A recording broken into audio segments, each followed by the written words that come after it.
Well, good afternoon to everybody, and thank you for joining us here this afternoon for our NAIDOC Week event, Connecting Culture, Tracing Ancestors. It's one of the talks that I absolutely love giving. I give it to people in public libraries as well as library staff.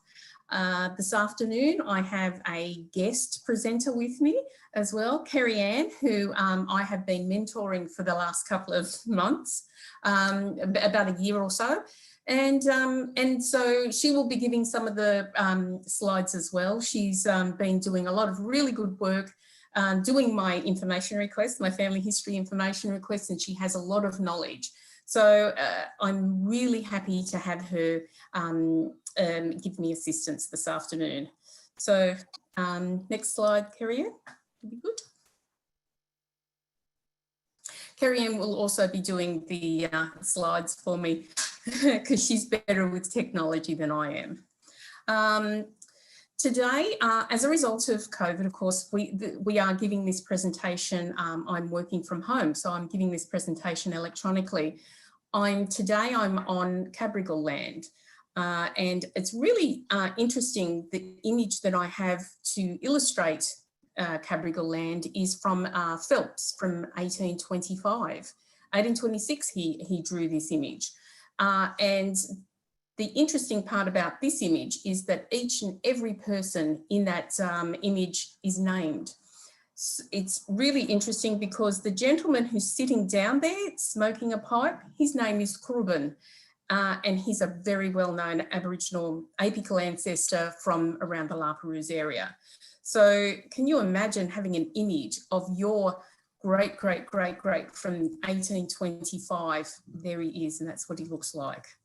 I acknowledge the traditional owners of the Cabrigal land that I'm on at the moment, and pay my respects to these elders here, past, present, me, and our future elders, elders in waiting, I suppose. Kerry Ann, would you like to acknowledge country that you're on at the moment? Sure. While I'm working from home, I'm on Bidjigal land, and I'd like to acknowledge elders past, present and emerging. Thank you, Kerry Ann. Next slide, please. Of course, we're talking about family history here, so we're talking about deceased persons. So please be aware that there will be images, and we'll be talking about people who have passed. So this is sensitivity notice in advance. So next slide, please. Indigenous engagement branch. So Kerry Ann and I both work with Indigenous engagement. I started at the library, wow. Actually, I started out being a teacher, and I sort of didn't have an epiphany one day and say, oh yes, I'm going to be a librarian. I became a librarian because my mother told me to do it. I'd been studying to be a teacher. I'd gotten to the end of my qualifications, and I realised that I didn't like children. So I was at a loss, and my mum said to me, because she's in adult Aboriginal education for many years, and so my mum said to me, look, there's a job going at the library, you should apply for it. And so I ignored her, and she harassed me and harangued me and said, Melissa, you should apply for that job. And so to shut her up, I applied for it, and I actually got it. And I thought, well, you know, it'll look good on my resume. I lived at Bankstown, I worked at Bankstown, I studied at Bankstown. So it'd be a really good, just fun to commute into the city. And I got to the library and I walked into the Mitchell Library, and it was like, oh my gosh, this is huge. How are our people ever going to get access to their material? It's just, I lived and worked, and I was city born and bred, but this library was just so huge. I knew then that's what I was going to do. I was going to stay here at this library. And yeah, so that was way back in 1991. So that's I and myself and my best friend Ronald Briggs, we first started there. He's now in another section called acquisitions and exhibitions. And so that's, he buys our stuff and he organises exhibitions, which is amazing. So the branch sort of grew out of this 30-year odyssey that I've been on. Now what we have 6 staff members. There's Damien, who is our boss. He's Palawa via Noongar country. And he just thinks outside the box constantly. He's just an amazing thinker and he's going in so many great directions in decolonising collections and questioning the types of material that we have, but in an awesome way that the powers that be think it's great. He's just an amazing person. Next to him is Marika, and she is a Gamilaroi via Dharawal country. So she lives down at Wollongong at the moment. And she's our project officer. She does things like liaises with community. She just does so many different things. She liaises with community and does exhibitions, and she writes great articles about how good we are. So Marika is an amazing community consultation person. Next to her is Cherokee, and she is Bunjalung via Dharawal. Yeah, but she's Sutherland way. Yeah, she lives out at Sutherland. Different Dharawal people, areas I mean. And Cherokee is our admin assistant. So she, if you email us, phone us, she will be the person who you actually contact. Underneath Cherokee is Linda. And so Linda is our pictures specialist. You know, you can just say something about a picture and she will find the artists and she will find the newspaper, and she deals with our online, our born digital content, and getting material back to community in a digital space. Then it's me next to her. And then next to me is Kerry Ann. So Kerry Ann, would you like to introduce yourself? Yes, good afternoon. My name is Kerry Ann Tate and I'm a Wiradjuri woman from Cowra, and my family's now living in Woodinbong. I'm an Aboriginal library assistant and I work with Melissa on information requests, specifically family history, collection questions and Tyndale genealogies. Qualified library technician, and I'm currently studying librarianship and will be qualified by March next year. That's a difficult course to do, I'm telling you. It's not an easy course to do, and especially Kerry Ann's doing it remotely. When I did library school, all I had to do was get to UTS and back again, whereas Kerry Ann's doing it through Charles Sturt. Yes. It's out of Wagga. But she's doing amazing work in that she's now an award-winning student. So that's something I've ever got. My motto was passes, wins, masters. So just passing was enough for me, whereas Kerry Ann, she's a award-winning. So she's my succession plan, guys. She's my succession plan.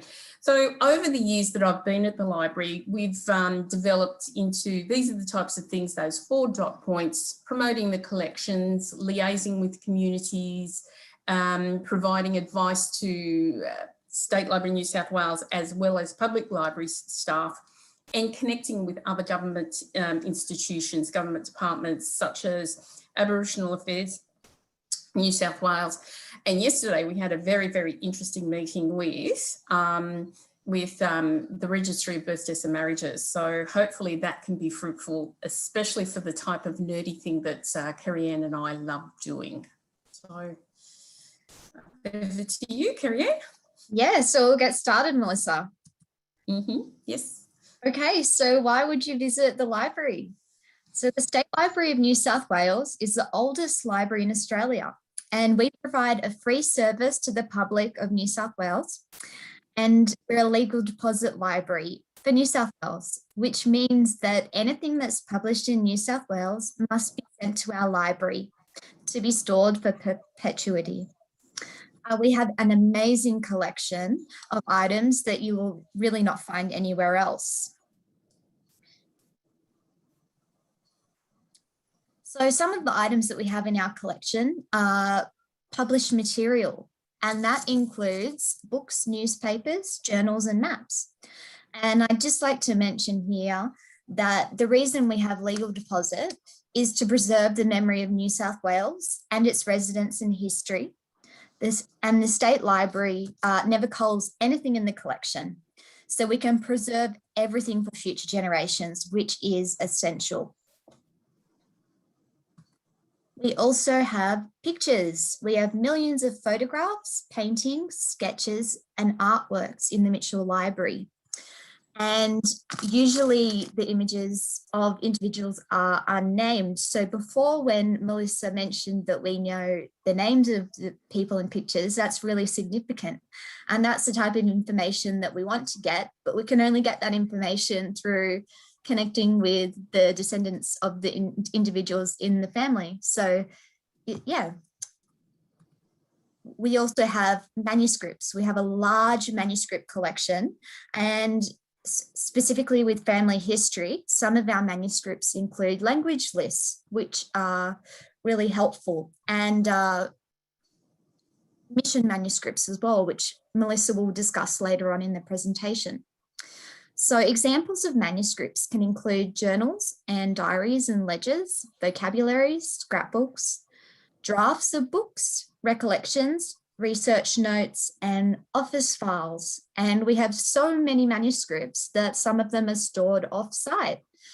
So if you request something off-site, it'll take 48 hours to be delivered to the reading room for you to view.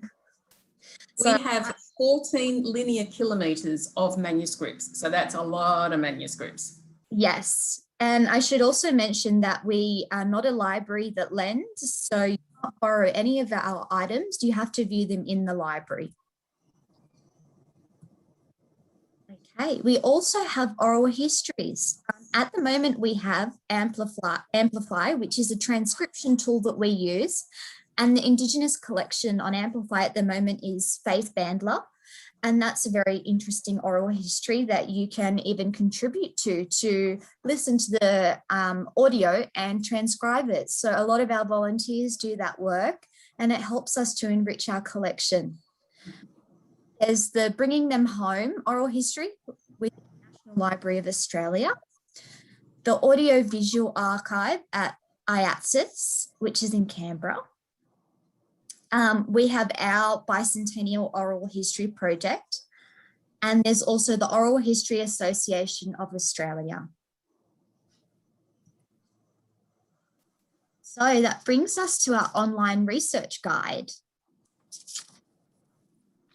So we have an online family history research guide that provides a comprehensive step-by-step instructions for accessing the State Library collections and databases to begin researching your family history. A good place to start, I should mention, is to have a yarn. So speak with your family members and write down family names, significant dates such as births, deaths, and marriages, and places your ancestors may have lived. Have a research plan. Have a research plan. Okay, so births, deaths, and marriages. You'd be surprised to learn that everybody had to register a birth, death, or a marriage from March the 1st, 1856. Everybody. And there's a lot of Aboriginal people who did that as well. Their website is it's down the bottom of the slide, bdm.nsw.gov.au. And I'd have to say, in all of the years that I've been doing family history research, our New South Wales BDMs are the easiest index to use, I think. I've used these BDMs from the time that they were on microfiche, and we would get an annual purchase of, and I was that nerd who would wait for the for the microfiche to come along so that I could further my research. So next slide, please.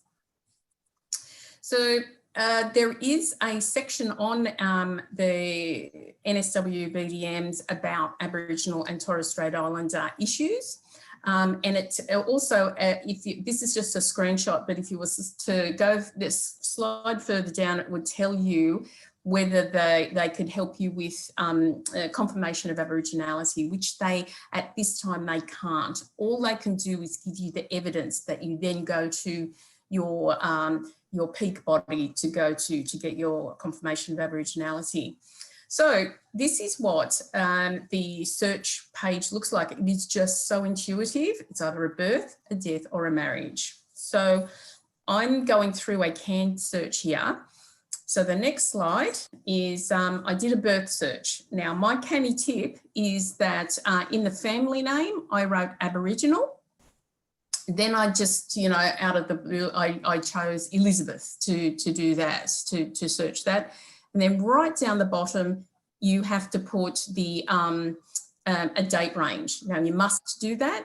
I have to also mention that the births, deaths and marriages are date ranged as well. So, so a birth record, for example, you can only go, you can't go any further back than 100 years. So 1921 is the latest that you can do. Obviously, I did that in 2016 because I've done 1916 as our date range. Okay, so now that search, so next slide please, came up with around 300, but you'll notice that there's 300 Aboriginal Elizabeth. Aboriginal is surname, Elizabeth as given name. So down the bottom, you've got the second last and the one above that, it's Elizabeth. Oh, no, it's the bottom two. It's Elizabeth. Father is Lumen. Mother is Nellie Ulonga. But underneath that's father is Kuman and the mother is Nellie O.L. That is the same person. So sometimes you have to be careful about, you know, how it's all written in. That item is probably one of the handwritten registers. And therefore, you know, seeing what handwriting, you know, transcribing handwriting is a difficult task at the best of times. But, you know, when you've got a register that is from 1821, then it's going to be much more difficult. So give birth, deaths and marriages a go. So next slide. Way back when BDMs were on the microfiche, Paul Mackett created this Centre for Indigenous Family History Studies. And so he did a whole bunch of BDMs and for all states and territories, as well as some other records like the Protection Board records as well.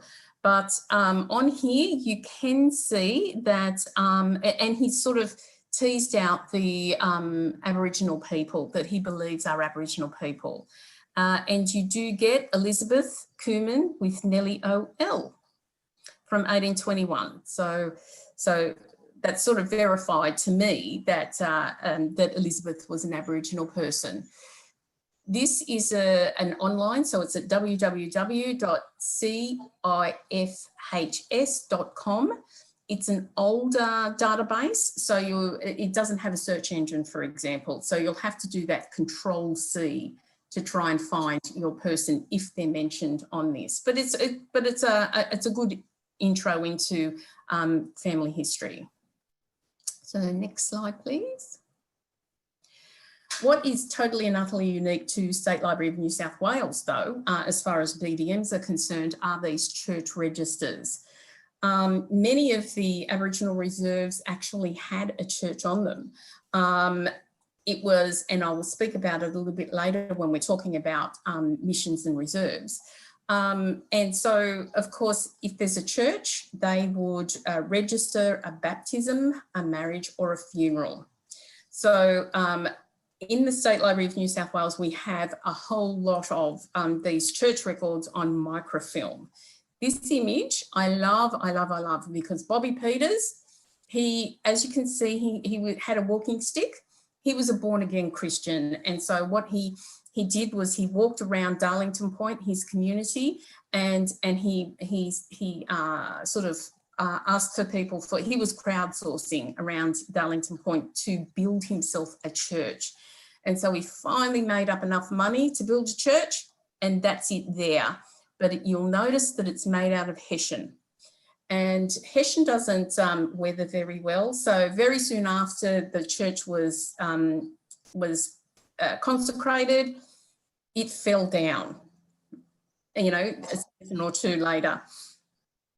The church, the Australian Indigenous Ministries, or Aborigines Inland Mission as they were called then, felt sorry for him and they built him a second church. So he's Bobby of the two churches. So they built him a more sustainable church out of corrugated iron and stuff like that. So I love Bobby's tenacity. He wanted a church. So next slide. So what sorts of parish registers, what are you going to get from a parish register? So this obviously is from Pilliga, from Armidale, the Diocese of Armidale. And if you go down to number 26, you've got Charlie Frederick. He was christened, and his father was Colin, mother was Amy, and they were Mackenzie, and they were from the Aborigines Reserve. And I apologise, some of the terminology is going to be dated and really hurtful, but this is what's on this from 1916. It's the terminology that they used. So so they came from Pilliga. Even underneath that is Edward and Lizzie Murphy. They also came from Pilliga. But if you notice with their child, Jack, he was actually born in 1913, but then he was registered in 1916. So that's something you have to be aware of also about birth dates, when people were actually born, as opposed to whenever they were christened. Back up to Colin and Amy though, if you see that Colin's professional quality is king, that's so interesting to me, because Colin might have been the go-to man. He may have had a breastplate. There are so many other avenues that I can go down with Colin Mackenzie from Pilliga. Was he the king? Was he the head man? So church register, the christenings can be really interesting as well. So next slide.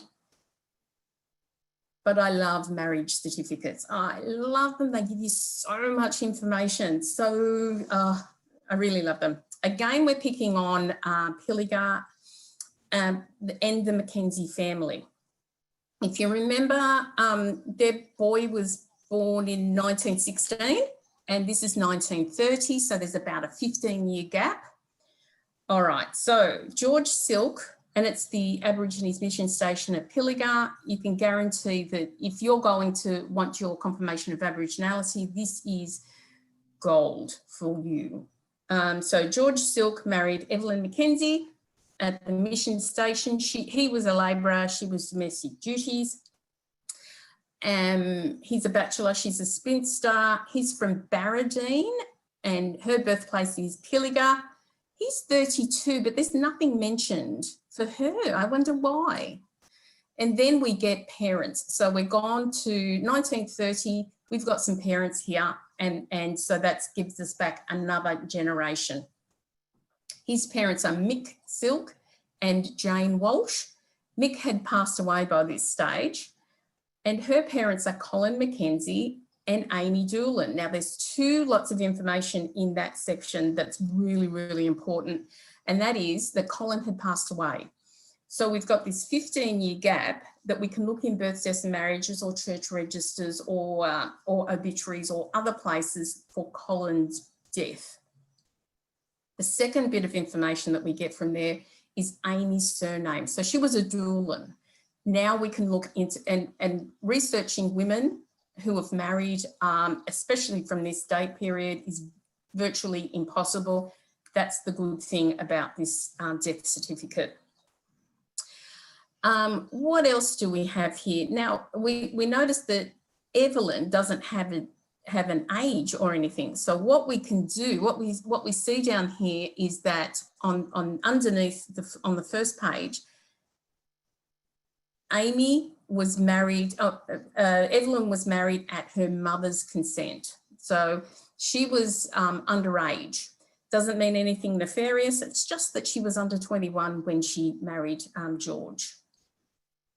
Some little added extras to this is the marriage was solemnised between us, and we've got a signature which tells me that there is some measure of education. So that's another lot of records that you can go to find a little bit more out about Evelyn and George. And then in the presence of us, I have no idea what that boy's signature is, but Amy Toomey, probably a cousin or something like that, a best friend. So there we go. We've got so much information from just one certificate. Next, next slide, please, Carrie-Anne. Oh yes, and so from that church register, church record, you can then go on to BDM. I found their marriage, and it also said it spelt Evelyn's name as M-A-C as well as M-C. So they're two things that you should look out for. District of Narrabri, isn't that interesting? Because it was Pilliga, wasn't it? So that's another little bit of information you could possibly get. So next slide. For funerals, they are very basic. Again, Pilliga and in the Diocese of Armidale, and the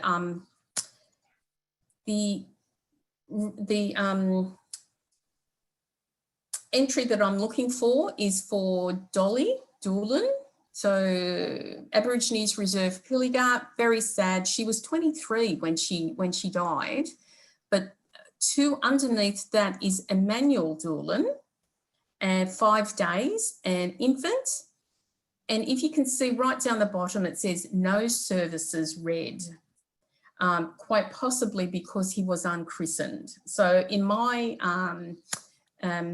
imagination, my romantic imagination, poor Dolly, she passed away in childbirth and the baby died very soon after that. So it's a very sad situation there. So next slide. I in fact did find that that Dolly had passed away. Her father's name was Charlie and her mother was Daisy. And so then there was the male infant with the mother of Dolly, father's name Fred. So now from there I can look for the marriage. I wasn't able to find it. The marriage of Fred and Dolly, or more information. I've got a father's name for the baby that wasn't actually in the church register. So church registers can be really really important, very interesting search as well. So next slide, please. I'm doing all of the death things. I love a good cemetery. So obituaries and death notices. Sometimes you actually do get an obituary or a death notice for Aboriginal people, and the Ryerson index of obituaries can be really helpful. Yeah, I like that one. So it's not the first one that I'm talking about. It's the one underneath it, Manila. So death, Mrs. Thomas Leslie, a half-caste residing in Border Crossing, died on Friday last. The case was a sad one, as the deceased, who was only 17 years of age, was married on Thursday. So who is Mrs. Thomas Leslie? So the next step I went to was, if you could do the next slide, was the cemetery records, so monumental inscriptions. And so this is for Manila. So I went all the way down the bottom. There are 2 entries for the surname of Leslie. There is one for George Henry. And so unless there was a same-sex marriage at that stage, I'm guessing it was Maria B who was underneath. Maria B. Leslie, daughter of Fred Briggs and Tilly Wyndham. And doing family histories for 30 years, I know that the Briggs and the Wyndhams are Aboriginal people. So I'm quite happy that is the entry. That is Maria Briggs, who had married Thomas Leslie. So from there, the next slide, I found the marriage of Thomas Leslie and Maria B. Briggs at Manila. And then over the other side, I found Maria B. Leslie and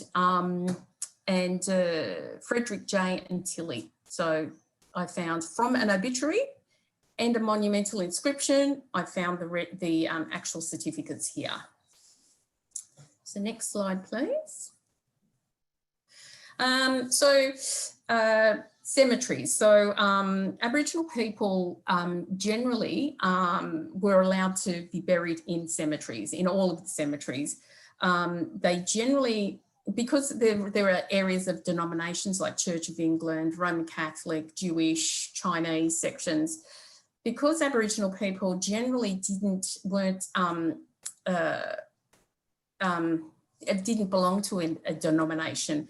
They had their own section, Aboriginal section within the library, within the cemetery. So this collection of monumental inscriptions from Foster Cemetery, there's it lists the Aboriginal section but you'll notice that there's a whole bunch of unknowns. So they know that an individual is buried in those plots, but they just don't know who they are. And that's the shame about a lot of these monumental inscriptions, lists of. Recently, or it would be a good 10 years ago now, Auntie Nolene Briggs Smith got together one of those CDP programs, and she went to the undertakers, the newspapers, the cemetery records and council records, and she found a vast majority of these unknown people in the Moree Cemetery. So they can be found, but it's a very, very big and driven type of thing to try and find these unknown people. But they're in the normal cemeteries. So other places where people are buried. So next slide, please, Carrie Ann. Because the reserves tended to be a long way out of town, the reserves had their own cemeteries as well. And so this is an image from a book called Wiradjuri Places by Peter Kabila. And this is Brungle Village. And he's laid out what Brungle Village looks like. So that's the current Brungle Village. And then there's the old mission paddock next to it to the right. And then to the right, there is a Aboriginal cemetery, and that's been notified. So it's a council knows that it's there. It's not just a place that people were buried. So unfortunately, that book does not have monumental inscriptions, but pounds to peanuts, community will know who's buried there. So knowing that the reserve had a cemetery itself, that can help you along your way as well. So next slide, please. Hospitals also had cemeteries, and it's not just because you were in the hospital that you would be buried there. This is a book about the Coast Hospital, it ended up being Prince Alfred, I seem to think. But the Coast Hospital was the closest hospital to the Aboriginal community at La Perouse. And so even if you just had a stubbed toe or broken leg or whatever, you would go to that hospital. The Coast Hospital was the infectious diseases hospital. And so it was the last stop on the tram as well. It was a long way out of Sydney. So if there was a tuberculosis epidemic, if you had tuberculosis, if you had any of those communicable diseases, they would take you out to that hospital. 9 times out of 10, you didn't come out of it. So, so there you are. You would be buried at that hospital. But a number of Aboriginal people from La Perouse, they just happened to go up there, old age, infirm, whatever, and die there and were buried in the hospital. So as you go down, it's not easy to see. This is a little bit small, but if you go to Wentworth, Susan, and that tells you that, in brackets, she was Aboriginal. So I know she's Aboriginal. So next slide. From there, I was able to find her death. So Susan Wentworth died in 1898, father unknown, mother unknown. But the big thing about this certificate is it was registered at Waterloo. La Perouse and Waterloo are nowhere near each other. So it was registered in the nearest district, not the actual suburb. So that's enough death and destruction for now. I'll hand on to Kerry-Ann to take over to talk about some other wonderful things that we've got for you. Thank you, Melissa. We're now on to online databases, and with your library card, you can access Ancestry Library Edition free of charge at public libraries. So I encourage you to sign up for a free library card with the State Library of New South Wales, and you can start your research with Ancestry Library Edition. Ancestry is really fantastic because it has such a wide variety of resources available and records. So for example, we have census and voter lists, birth, marriage and death records, immigration and military records, just to name a few. Another online database that can be useful is Find My Past. And there's an example screenshot of some of the records that you can view that relate to Wentworth in New South Wales. We also have biographical databases. The first is InfoCourie from the State Library of New South Wales, and it should be mentioned here that Ronald Briggs, our Aboriginal curator and colleague, created this index that is still used today. And it's a really fantastic way to locate information about your ancestors. And it was actually purchased by IATSIS in the format of the ABI that you can search through as well. With IATSIS and the ABI, you search through the New Dawn records and you can see mentions of different names. So that can be really helpful.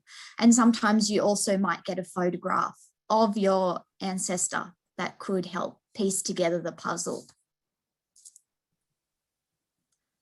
Magazines. So these are the magazines that we used by Ronald to put together the index in the InfoCourie. And we've got Our Aim, Koori Mau, the Dawn and New Dawn, and the United Aborigines Messenger. So those were the ones that he used to create the index that is still in use today and a valuable resource. Melissa and I love Trove. So Trove is from the National Library of Australia, and specifically with information requests and family history, what we love to look at is the newspapers and gazettes on Trove. So this is an example of a search of Aboriginal in Albury.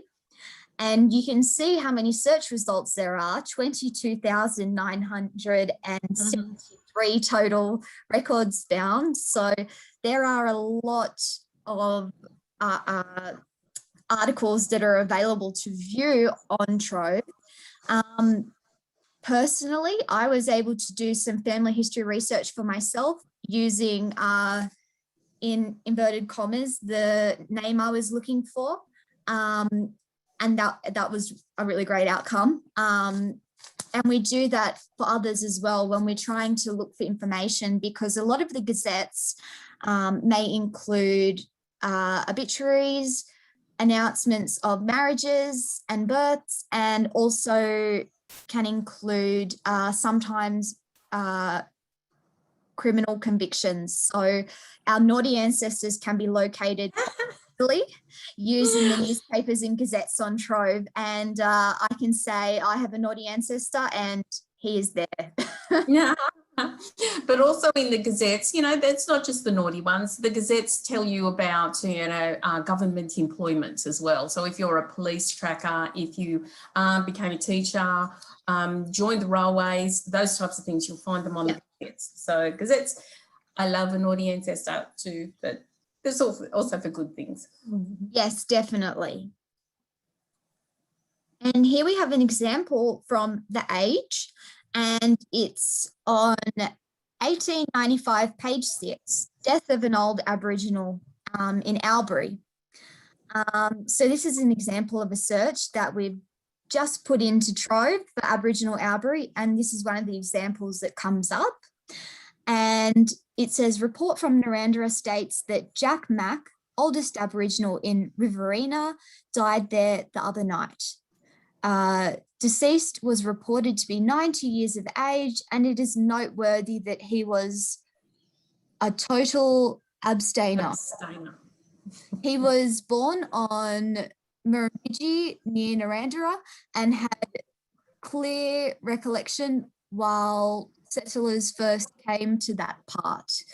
So they're really hard to read. It's good that we can zoom in really quite well on Trove. That's one of the good things about it with the newspapers. But we can find really essential information here. So for example, we can find that Jack Mack was 90 years old when he died, and he was in Riverina. So with that, we could actually go to the BDM search and look for his death certificate to try and get further information.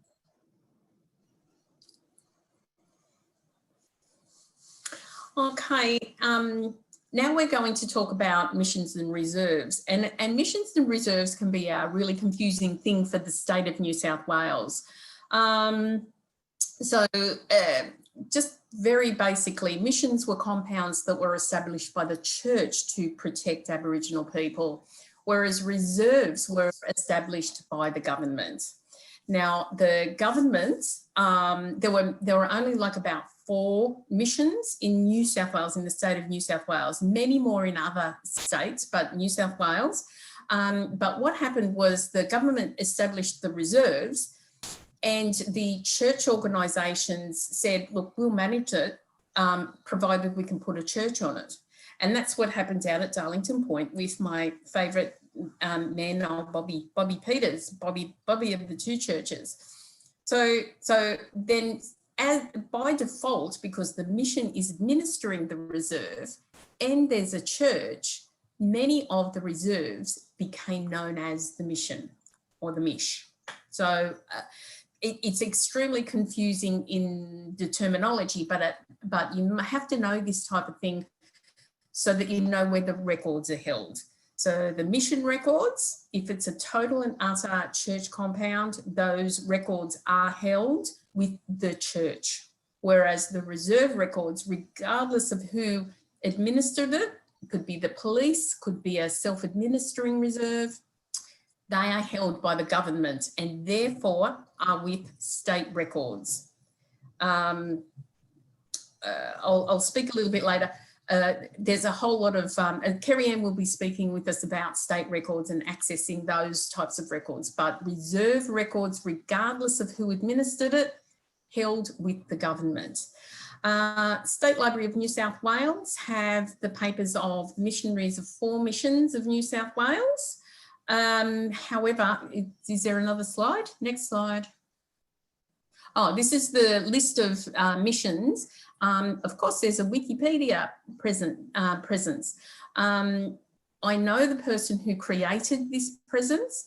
She is second to none in relation to her research, and so the veracity of the information that's held in that site, second to none, amazing. And before she actually, she's a Wikipedian, so before it went live, we at Indigenous Engagement Branch read it and made sure that it was true and correct. Anything that you see on that you think is incorrect or could be updated a little bit better, let us know and we will get in contact with the amazing person who created this, and she's only too happy to update things. So there's only a handful there. There's only a couple of missions in New South Wales. So so that's that confusion. So next slide. The records that we have at State Library New South Wales are from Lancelot Threlkeld, Daniel Matthews, Aborigine at the Australian Board of Missions, in particular the Gribbles, and Reverend William Watson. Unfortunately, none of those relate to family history. They're all more about what the missionaries were up to, and unless I did read an entry from John Brown Gribble, the JB Gribble, and he was talking about how naughty Mary was, and she yelled profanities at Mrs. Gribble. So yeah, naughty Mary, I think I'll own up to her as well. But William Watson and Lancelot Threlkeld, they're renowned for their language list. So Lancelot Threlkeld created an Awabakal Bible, for example, and William Watson, he created language lists. Oh, he did do a couple of religious tracts as well, but by and large, it's what the missionaries were actually doing rather than the people that they were helping. So next slide. What we do have at State Library New South Wales is it used to be called the Aborigines Inland Mission, but it was changed to Australian Indigenous Ministries. And so it was established, as it says there, in 1905. And it travelled from New South Wales to encompass the whole of Australia. So, so we have the records from 1904 to 1988. Now, the good part about us having those records is that they administered the people around Darwin, and in particular the Retta Dixon Children's Home.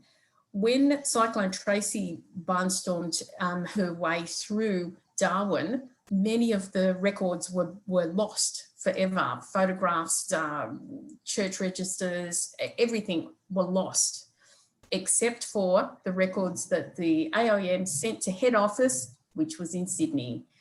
They then gave us their records. So we have some of the only records relating to Retta Dixon Children's Home, which we have copied in a digital format and given back to the Stolen Generations people up there to do with what they will. The Australian Indigenous Ministries are really accommodating in relation to their records. So if there's something in their records that relates to you and your family, we can basically copy it and send it to you. They're just really wonderful, unlike other church entities. Next slide, please. So the type of record that you'll get in the AIM are things called dedications. And so a dedication is something very similar to a christening, but a dedication is something where you dedicate your life to the religion or the, but you're old enough to know what you're doing. So you have your dedication. And so, it's quite topical that, we have it, have this slide up at the moment. Okay, so this is a dedicated statistical register for Darlington Point showing the dedications performed between these years, 1853, 1863. So in there is, you go down to Yvonne Fay, December 23rd, Yvonne Fay, Kevin James and Gail Amelia Goolagong had their dedication. Now, who is the famous person in this lot of people? Because, and I would usually ask this when people, whether they knew, hands up the people who know who the famous person was. Of course we know Wimbledon's happening at the moment. The Barty Party is still travelling on, and we want NAIDOC Week to win, of course. But the very first Aboriginal person, woman to win Wimbledon was Yvonne Goolagong in 1971. There's one thing about her name now, is it's spelt with a Y. She actually spells her name with an E. So that's another thing that you have to be really mindful of when you've got these handwritten registers. That it's, you know, human error could happen. So, how topical, how wonderful.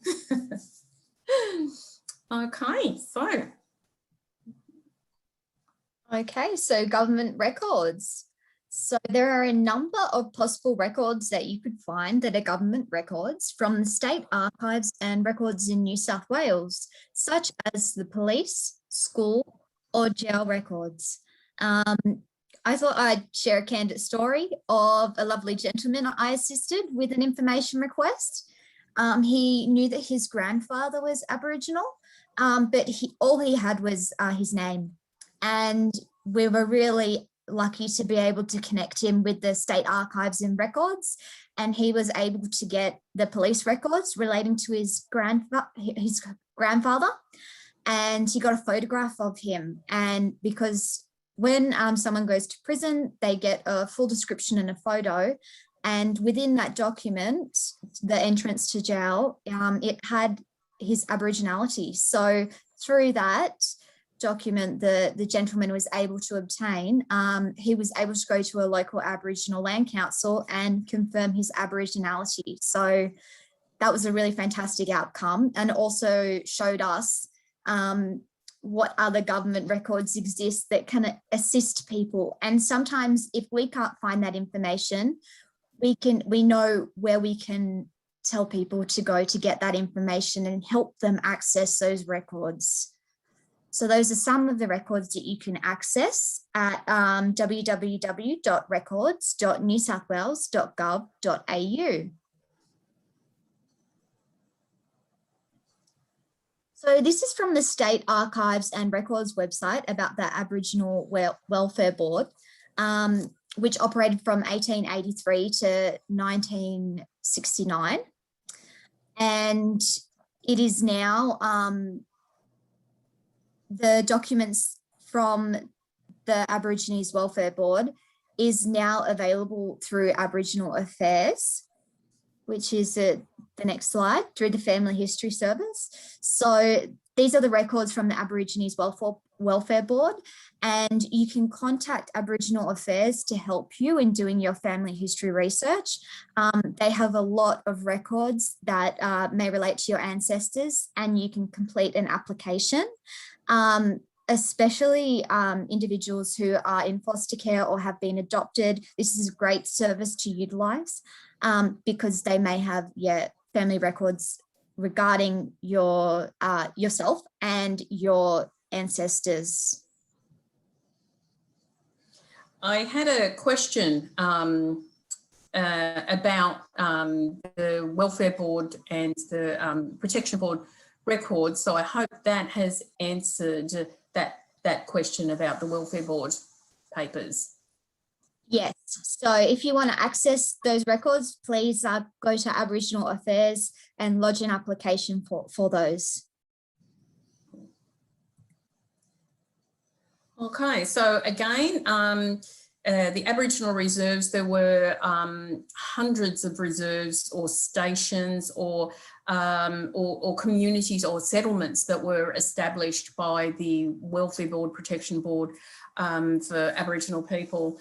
And my friend and colleague, she went through the government gazettes, through lots of lists of newspaper cuttings and all of that type of stuff to create this Wikipedia entry. And as you can see right down the bottom, there's hundreds of them, you know, whereas the missions, there was just like, you could see it in the one slide, whereas this one, there's hundreds of them. So what she's found was when they were gazetted, how big they were, and when that gazettal was revoked. And so sometimes when you notice that when the gazettal was revoked, it coincided with the First World War or the Second World War. So soldier settlements came out of these lands. So once the 67 referendum occurred and the Aborigines Welfare, the Protection Act was abolished in 69, these reserves, this land that was held for Aboriginal people, would then, they're now being administered by the local land councils. So that was the basis of local land councils. Of course, land councils have then developed into not just looking after the land, but looking after the people as well. So, next slide. At State Library of New South Wales, I've got to add our little thing. We do not have any records relating to reserves because, as I mentioned earlier, they were government. So they're government records. They are with state records or state archives. They change their name every couple of years or so. What we have are the annual reports for the Aborigines Protection Board, Aborigines Welfare Board. These annual reports tend to talk about the statistics, like how many people lived on the reserves, what sort of produce there was, and what the expenditure, what the buildings were like, those types of things, rather than a census of who was there, who was living on these reserves. So if you want that statistical information, the annual reports are pretty good for that.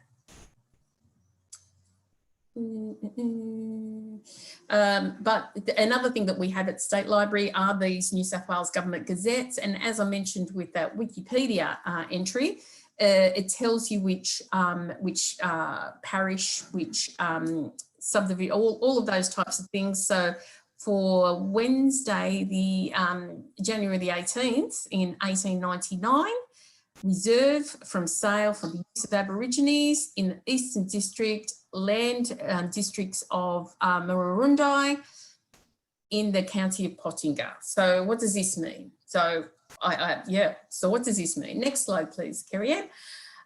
It means there's the parish map of the parish of Doona, county of Pottinger, land district of Murrurundi, and then down there you've got Pialaway and Walhallow. So they're Aboriginal, that's Aboriginal land, and it was gazetted. So it gives you a little bit of a feel for where your family lived, is what these do. It doesn't further your family history per se, but it gives you an idea of, you know, who the neighbours were and where the river was in conjunction to the reserve. Because there's probably plenty of stories of, oh, when I was little, I used to have to go down to the river and get the water. There was no running water, that type of thing. So next slide. So the Commonwealth Government records, as you can see, we've got the National Archives Australia website up here, and what they hold is Victoria and Northern Territory state records, post-1967 records, and service records. So when we are looking for Indigenous servicemen, this is an excellent source of information to start with.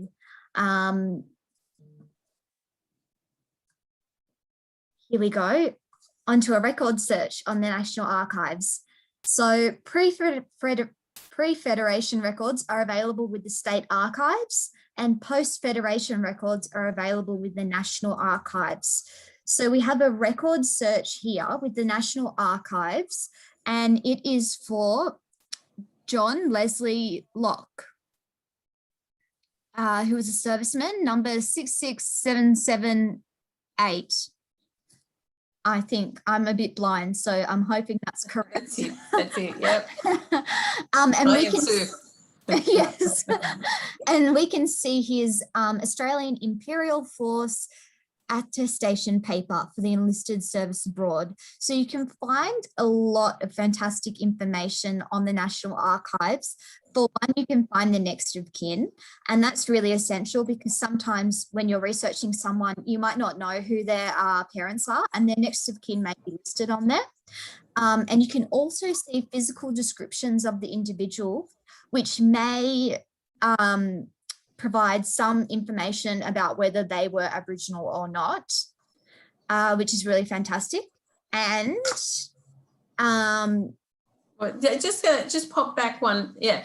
By and large, though, with this physical description, it will go. It won't say Aboriginal or anything like that. But the complexion, eyes brown, hair brown. yes, Clue. That's like a code for Aboriginal. yes, So sorry about jumping in there. that's all right. And this is the record relating to Leslie John Locke. And as you can see, this is a photograph. So you're also able to see some service records photos through the National Archives. No, this one's ours. This one's ours. Yeah. This is our P1. Okay, this one's ours. So we can see in the collection that we have a photograph of John Leslie Locke, which may be of interest to the family for them to view.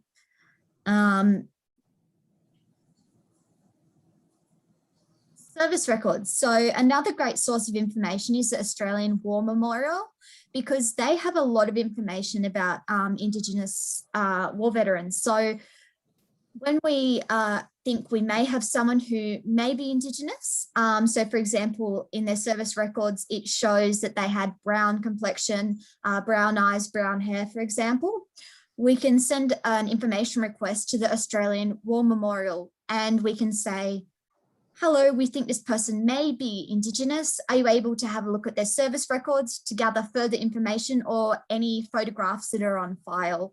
And the Australian War Memorial are excellent. They complete information requests within 2 weeks upon receiving them. And they have a lot of further information that we can send to families to assist them with their family history research. Often they do have those a file on a person. They're desperately trying to find Aboriginal and Torres Strait Islander servicemen as well. So you know, right from the Boer War all the way up to currently serving servicemen. So they're a really, if you know that your person was a serviceman, give them a yell. You know, they're really good. They are, and they have so much information that, you know, we don't have access to that we need to provide the family. So it's a great resource. You have just done an information request and they were able to, for a Kinchela boy, wasn't he? Kinchela old boy. Yes. His family was a serviceman. So it can be some information there too. So they didn't have any information about their great-grandfather, and I noticed that their great-grandfather was enlisted as an Air Force man, and I was able to find the records on the National Archives, which indicated to me that he was likely Aboriginal. And from that, I was able to contact the Australian War Memorial and ask them for further information, and they were able to send so much information about it, and also a photograph from the State Library of Queensland's collection. So they do a fantastic job, and they're really lovely because they are Aboriginal people researching Aboriginal ancestors. So it's an essential service that they provide, and it was great to be able to tell the Kinchela Boys Home survivor that their great-grandfather was a medal-winning airman, which they didn't know. Yeah, fabulous. Okay, Tyndale genealogies. So the State Library of New South Wales holds the New South Wales Tyndale genealogies for 9 communities, which we'll see on the next slide. They are field notes and photographs collected by Norman Tyndale, mostly during 1938, and they're housed in the Museum of South Australia. And we've been able to get the New South Wales Tyndales from the South Australian Museum with access conditions. So there are very strict access conditions that we must follow.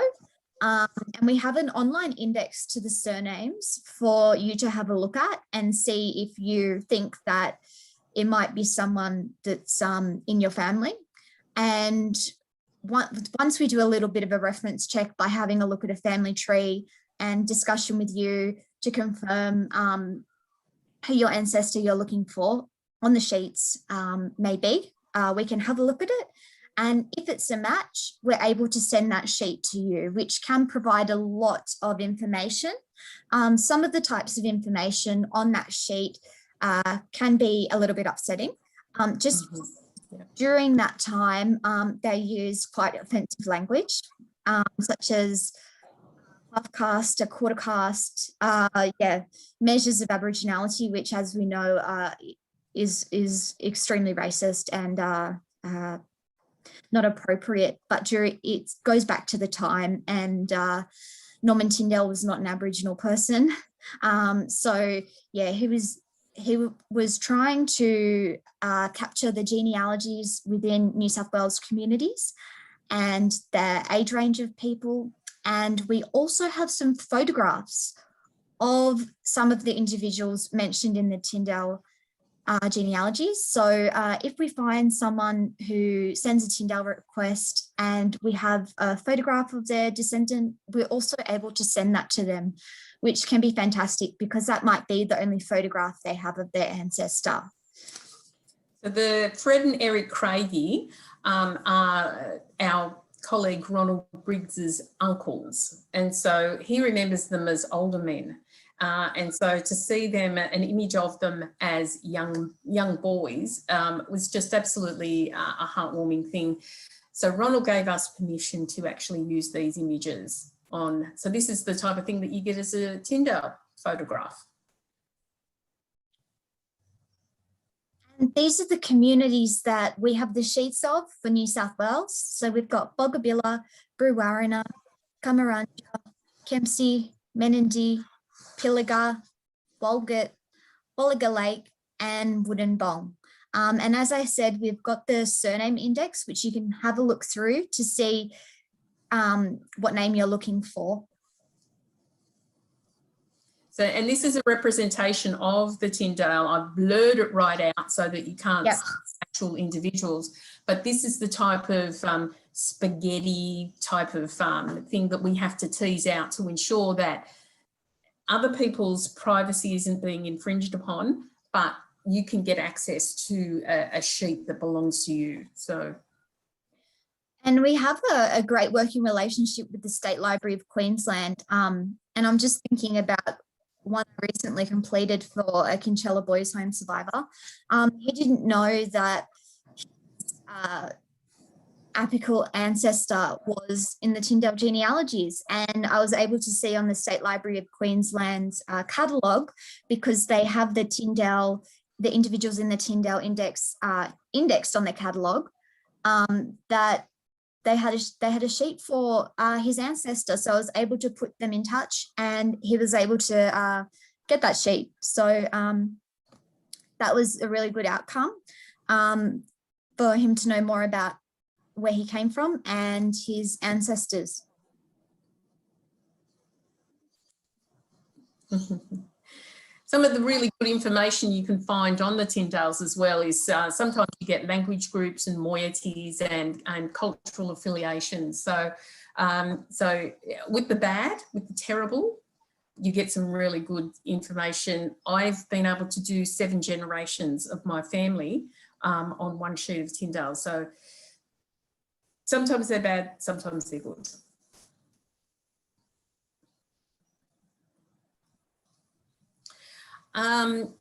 Another government record, though, that's worth having a look at. So along with registering a birth, death or marriage since 1858, Aboriginal people have been able to vote since 1901.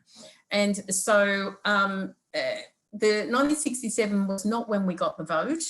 1967 was when the Commonwealth took over administration of Aboriginal people, and we were named on the census. Prior to that, we weren't on the census, but we could always vote. And this is an example of one of the first electoral rolls. This is the digitisation version of course. One of the first electoral rolls for La Perouse, and we've got the Sims family. They are definitely Aboriginal people. I think you weren't able to vote if you were in receipt of a government handout. And so the missionary out at La Perouse, Retta Long, she was at that stage before she married the Dixon, she told the men to be fishermen, and the women, they were shell workers. And so, of course, they would create these little trinkets that they would sell at the loop, out at where the tram looped around out at La Perouse. And so people from the city would go out to La Perouse for the day on the weekends, and the women would sell their little shell trinkets, their kitsch. That's a pitch for my next talk. They're little kitschy items. And so they were then shell workers. So they may have been in receipt of a government's handout, but he was a fisherman, she was a shell worker, therefore they could vote. And there they are on the very first electoral rolls. I got that slide or that screenshot from the Ancestry Library edition. So next slide. Something that I've just been getting into now with regards, because I'm so city focused, so I don't even think of country areas, are business records. And we say that Australia was built on the back of the sheep, but who was shearing those sheep, and who fed those shearers, and who was the rabbiters, and who did the fencing of these properties as well. It was mostly Aboriginal people, because you could get them either for no remuneration or for very little remuneration.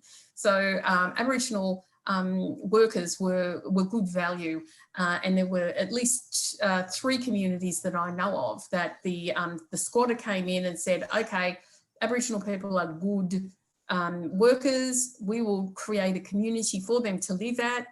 Bayugal was one of it. That's where my family come from.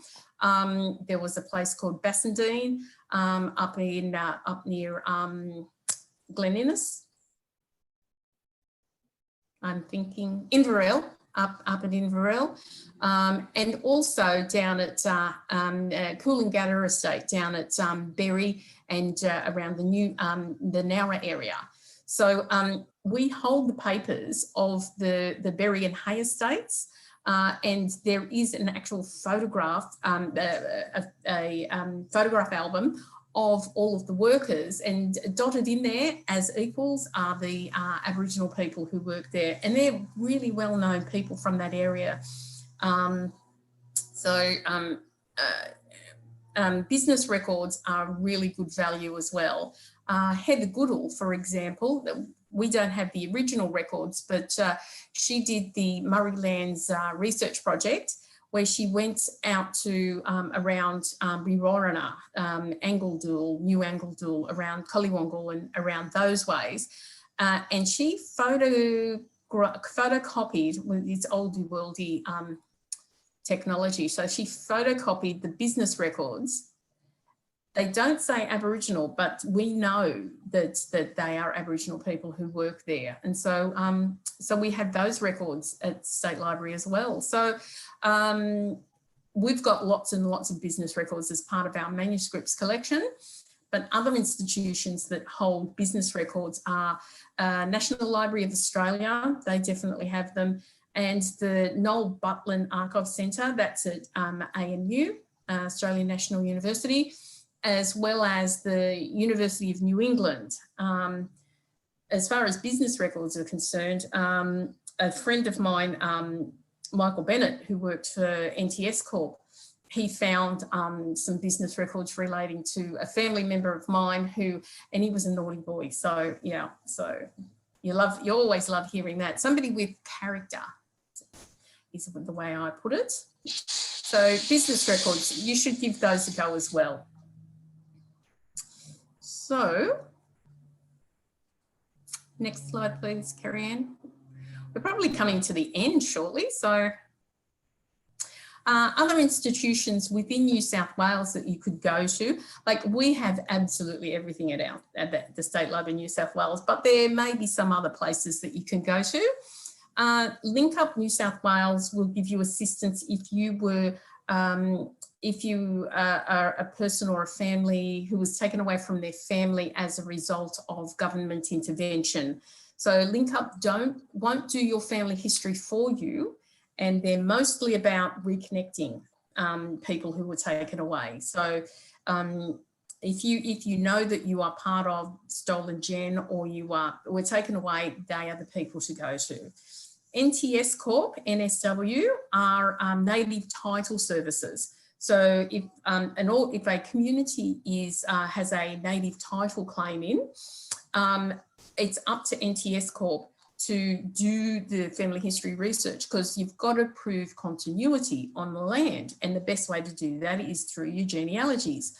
So they compile all these family histories under the provision that they can share that information with others in a very controlled way. So I have, my family were part of the Wallable native title, the successful Wallable native title claim, and so I contributed, my mother contributed, and I can see my direct lineage if I get the sheet back, if I apply for the sheet, but I can't see my aunties and uncles. So that's something, it's just your direct lineage. But if you give information, they can give it out as well. So National Library of Australia, of course, they've just created or established an Aboriginal engagement branch of their own, and they have their manager is a director. So that's a very high level positions. And so National Library of Australia, the Australian Institute of Aboriginal and Torres Strait Islander Studies, the Family History Unit there will give you assistance as well. I've got lots of really good databases. Go to your local library, because they're only too willing to help, and they are more likely to have local books, local newspapers and local monumental inscriptions, or the local histories. The first chapter of a local history is always who was there first, and so they're always good value. So local libraries are a good place to go. Also in your local library you get access to Ancestry Library Edition. And historical societies are always keen to record everything that's going on in your local area. They, by and large, they have the biographies and stuff of their local people. So next slide. This should be the last slide. And other states and territories, because we move around a lot. So in Queensland, SLQ is amazing. They have a family history unit, but what they also have is the community and family histories, which is basically a one-stop shop, which we don't have here in New South Wales. And that's run by, I think she's still there, Kathy Franklin. In Victoria, you've got the Koori Heritage Trust, Bunjalaka, Public Records Victoria. I think they still have somebody there, as well as State Library Victoria. Tasmania has the Tasmanian Aboriginal Corporation. South Australia, State Library of South Australia. Western Australia, well, they've got this amazing digital keeping place called Songlines, and there's some pictures, there's videos, there's written genealogies, family histories, local stories. So Songlines are amazing. And then NT, what we were supposed to do in 67 was relinquish all of our records, all of our state records, to the National Archives. and there was 2 good eggs in Australia. That was Victoria and National Archives, who relinquished their records. So consequently, all of the National Archives records are within, all the NT records are with National Archives. And that, I do believe, yes, this is our last slide. Of course, you're not going to get everything down that Kerry and I were talking about today. So it may be worthwhile for you to get in contact with us through our Ask a Librarian. We are able to do 1 hour's worth of research, if we can't find the answer, we will then provide you with advice on where to go next. So, but please get in contact with us either through Ask a Librarian or our branch email, infoquery@sl.nsw.gov.au.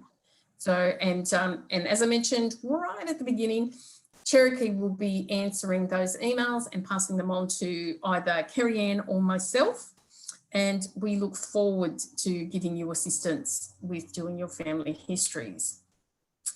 So that's the talk. There is a Q&A section down the bottom, and we've already had 1 question. And the question was, and of course I can't open it. It was just basically about the Protection Board and Welfare Board records.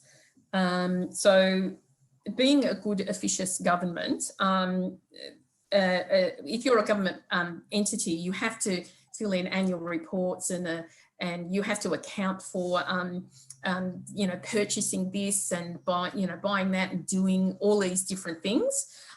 So there was a huge amount of red tape that was created as a result of government missions and reserves.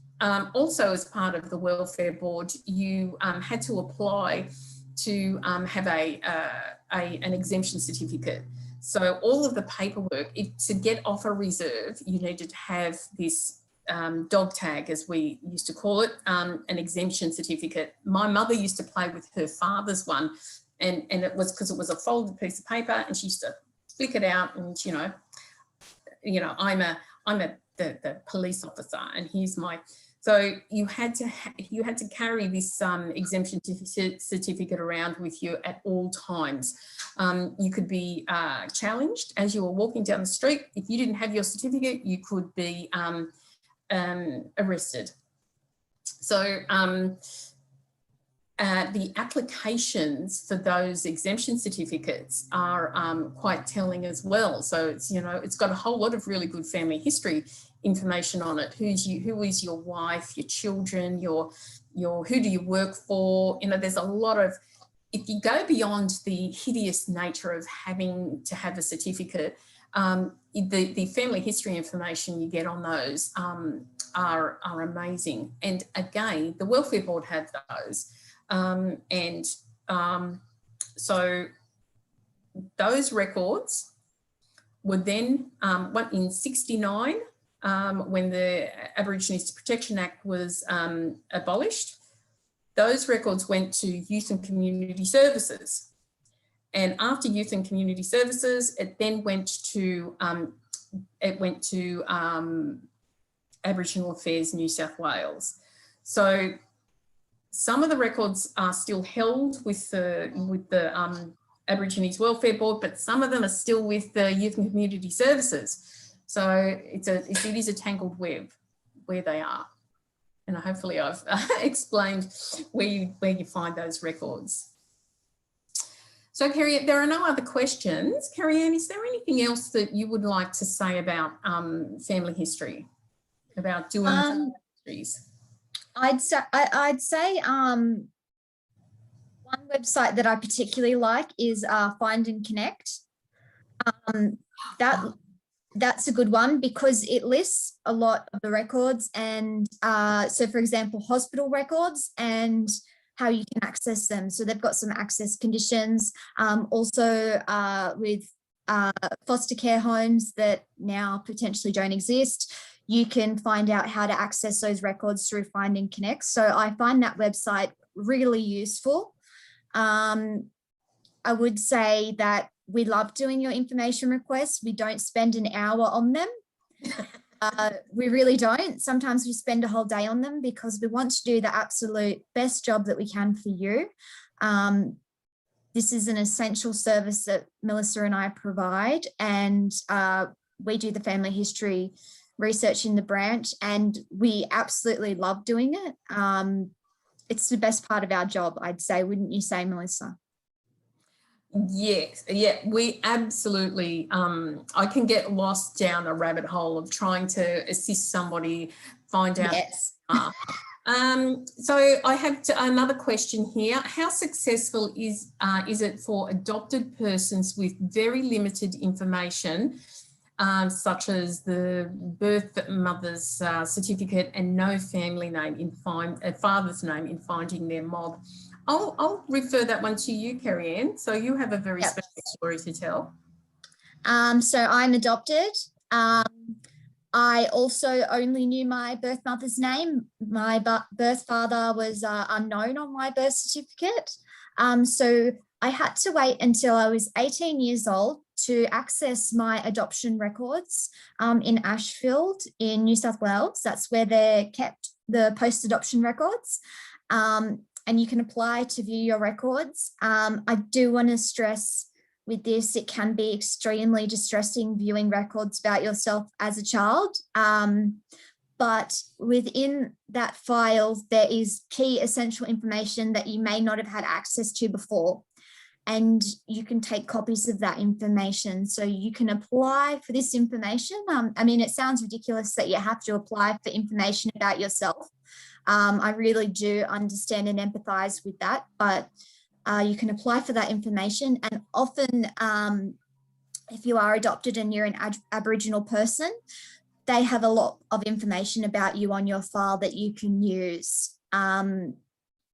Please do it if you want to find out more about where you come from, but also please put an email through InfoQuery. I'd love to help you help find that information, and we can start looking through that together. With adoptions can be really complex, but if you have your birth certificate, it's a starting point, and I'd really encourage you to apply to access your adoption records so that you can start looking into that. But I don't want to say we definitely can find something for you, but the worst we can do is we can provide the next point of call of someone who can help you. But as someone who was adopted and had very little information, it's possible. That's really, really inspirational, Carrie-Anne. I just got it wasn't a question, it was a comment that that they used the Paul Mackett index as we were talking, and they found their grandmother on that Paul Mackett, that clunky old Paul Mackett. So yay, Paul Mackett, it's worth it. It's really worth giving those old ones a go. There's another question here. My family was from Warringesta and placed in private boys and girls homes. Do you know the best place to access that information? Where would that be? So my suggestion would be that Find and Connect that Carrie-Anne was talking about, but also just the Aborigines Welfare Board. So the Aboriginal Affairs New South Wales in the first instance. But if you're saying that your family was taken away as a result of government intervention, then Link Up will be able to give you assistance as well.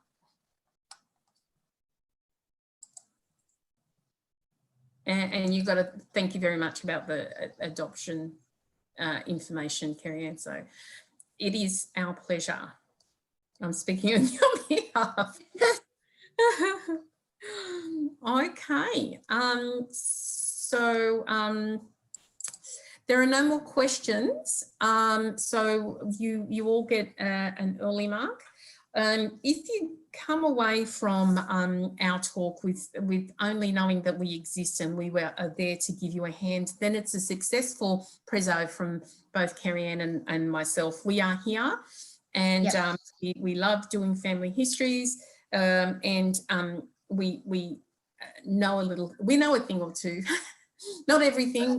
We are humble as well, but so please, we have another NAIDOC presentation tomorrow night. At 6 p.m, it's the Heal Country panel with the Darebin women, the women who were our community, our consultation informants for the Darebin exhibition. So please log into that one. That's going to be an amazing talk from the Darug women. And also on Thursday at this same time, I'll be talking about, it's called Scratch That Kitsch. And I'll be talking about some of the kitschy items within our collections and how we are reclaiming sovereignty over those dinner plates and those types of things. So I look forward to having you participate in the rest of our NAIDOC Week presentations, and happy NAIDOC Week. So thanks for being here.